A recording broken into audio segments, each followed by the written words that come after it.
కేసులు పెడుతున్నారు. ఇదే పరిస్థితి ఎప్పుడూ ఉండదు, ప్రభుత్వ వ్యతిరేకత పెరుగుతుంది. సరే, ఒక చిన్న లైన్ రాసావు కదా ఇక్కడ, ఏమని? ప్రశ్నించే గొంతులను అణిచివేయాలని చూస్తున్నారు, సోషల్ మీడియాలో ప్రభుత్వాన్ని విమర్శిస్తే తప్పుడు కేసు.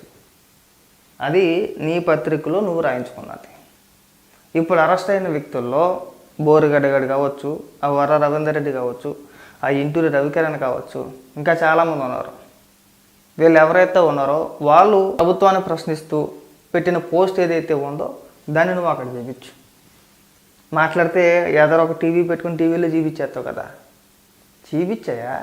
ఇవో ప్రభుత్వాన్ని ఈ విధంగా ప్రశ్నించారు, మద్యం గురించా, ఇసుక గురించా, కరెంటు ఛార్జీల గురించా, రోడ్ల గురించా, లేదంటే సంక్షేమ పథకాలకు సంబంధించా, లేదంటే సూపర్ 6 గురించా, దేని గురించి ప్రభుత్వాన్ని ప్రశ్నిస్తే కేసులు పెట్టి అరెస్ట్ చేసి జైలుకి పంపించారో నువ్వు చెప్పాలా?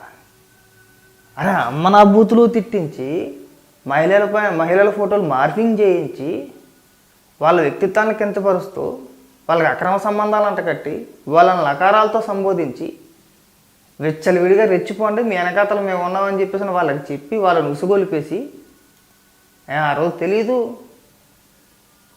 ప్రభుత్వాలు ఏ రోజు కూడా మన శాశ్వతం కాదు, వాళ్ళు మన అధికారంలో ఉన్నాం, మనకు అధికారం ఇవాళ శాశ్వతం కాదని వదిలేసామంతే. పైగా బోరిగడ్డి గడికి సెక్యూరిటీ ఇచ్చాం, మళ్ళీ గన్నళ్ళకి 2 గన్నళ్ళకి. వాళ్ళతో సిగ్గు లేకుండా కేసులు పెడుతున్నారు, అరెస్ట్ చేస్తున్నారని మాట్లాడుతున్నాడు. కానీ సిగ్గు ఏమైనా అనిపిస్తుంటే పైగా ఒక డైలాగ్ ఏం కొట్టాడంటే, పేరు నాని ఉన్నాడు కదా, పేరు నాని ఎప్పుడు అంటూ ఉంటాడంటే ఏమని, అన్న నీతో వచ్చిన చిన్న సమస్య ఉందంటే ఏంటంటే అతి మంచితనం, అతి నిజాయితీ, ఈ 2 నీతో ఉన్న సమస్య అన్న. నాకు రాజకీయాల్లో అతి నిజాయితీ అతి మంచితనం పనిచేయదు అంటాడట. ఇటు పేరు నాని జోక్ చేస్తున్నాడని చెప్పేసి నేను ఎప్పటికీ తెలుసుకోలేకపోయావు నువ్వు. నా పేరు నాని జోక్ చేస్తున్నాను నీతోటి, ఊరికే అట్టంటే నీ మెప్పు కోసం. నువ్వు ఎంత మంచివాడువో, నువ్వు ఎంత నిజాయితీపరుడువో నీ చెల్లి, నీ తోబుట్టువన్నా, నీ తల్లి చెల్లిని అడిగితే చెప్పేస్తారు. ఆడెవడో పేరు నాని అన్నట్టు తెలియట్లేదు, ఎక్కరెత్తున్నాడు, ఎటకారం ఆడుతున్నాడు, జోక్ చేస్తున్నాడు కూడా తెలుసుకోలేకపోతున్నాడు. నిజంగా నేను పిచ్చితనమే ఇది. అలాగే ఇక్కడికి వచ్చేసి ఉపన్యాసాలు ఇంకా ఏదో రాసుకొచ్చాడు. కానీ ఈ సమయంలోనే మన పార్టీని గ్రామస్థాయి వరకు మరింత పటిష్టం చేయాలి. సంక్రాంతి తర్వాత పార్లమెంట్ నియోజకవర్గం యూనిట్గా జిల్లాల్లో పర్యటిస్తా. మంచిది రా, బ్రహ్మాండంగా తిరుగు, ప్రజల మధ్యన ఉండు, పోరాడు. ఇచ్చిన హామీలు ఏవైతే ఉన్నాయో ఆ తర్వాత అయినా సరే, గతంలో ఏవైతే హామీలు ఇచ్చావో వాటిని ఎంత మేరకు నెరవేర్చు చెప్పు వచ్చి. నేను ఎవ్వడూ అడ్డుకోడు. కార్యకర్తలతో జగనన్న పార్టీ బలోపేతం దిశానిర్దేశం పేరుతో కార్యక్రమం. జిల్లాలోనే కార్యకర్తలతో మమేకమవుతా. కష్టకాలంలో పోరాట పటిమ సన్నగిలకూడదు. ఈ సర్కారు అబద్ధాలు మోసాలపై ప్రజల్లో కోపం రెట్టింపు అవుతుంది. టీడీపీని సింగిల్ డిజిట్కి పరిమితం చేసే రోజును తప్పకుండా చూస్తాం. ఏమంటున్నాడు? తెలుగుదేశం పార్టీని సింగిల్ డిజిట్కి పరిమితం చేస్తాడంట ఈ పూటగాడి. నీకే సచ్చి చెడి 1-2 తగ్గుంటే కనుక నీకే సింగిల్ డిజిట్ వచ్చేది. అలాంటిది నువ్వు తెలుగుదేశం పార్టీని సింగిల్ డిజిట్కి పరిమితం చేస్తావా?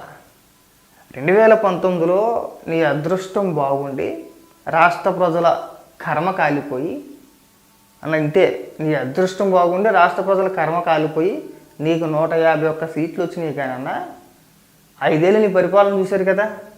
ఈసారి నువ్వు అంత భారీగా ఎక్స్పెక్ట్ చేయి మాకు. నిన్ను ఈ ఒక 10-15 ఏళ్ళు దరిదాపులో కూడా ఎవడు రాను. నిన్ను నమ్మే రోజులు పోయినాయి అన్నా. నువ్వు అంత గొప్పగా పరిపాలించేసావా అంటే లేదు. ప్రజలు మనకు 11 ఎందుకు ఇచ్చారు?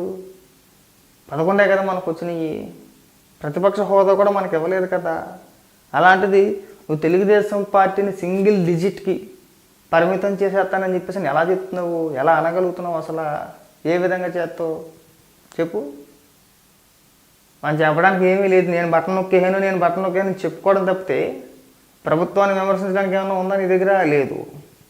రోడ్లు వేస్తున్నారు, పరిశ్రమలు తీసుకొస్తున్నారు, యువతకి ఉపాధి అవకాశాలు కల్పిస్తున్నారు, ప్రభుత్వ ఉద్యోగానికి సంబంధించి నోటిఫికేషన్ రిలీజ్ చేస్తున్నారు.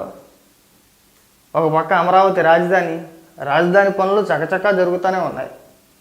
ఏ పని ఎక్కడా ఆగట్లేదు. పథకాలు ఆగట్లేదు. ఇచ్చిన హామీలు ఏవైతే ఉన్నాయో 1 by 1 ఒక్కొక్కటి నెరవేర్చుకుంటూ వస్తున్నారు, అమలు చేసుకుంటూ వస్తున్నారు. రాష్ట్రాన్ని అభివృద్ధి పరంగా ముందుకు తీసుకెళ్ళడానికి కూటమి ప్రభుత్వం ఏ మేరకు ప్రయత్నించాలో ఆ మేరకు ప్రయత్నం చేస్తూనే ఉన్నారు. కానీ ఇక్కడికి వచ్చేసి కార్యకర్తలని నాయకుల్ని పిచ్చోళ్ళని చేస్తానికి నేను సింగిల్ డిజిట్కి పరిమితం చేసేస్తానని మాట్లాడతాడు. ఇది పిచ్చితనం అన్న, ఎదుతనం కూడా కాదు, పిచ్చితనం అనుకోవాలా. అలాగే మన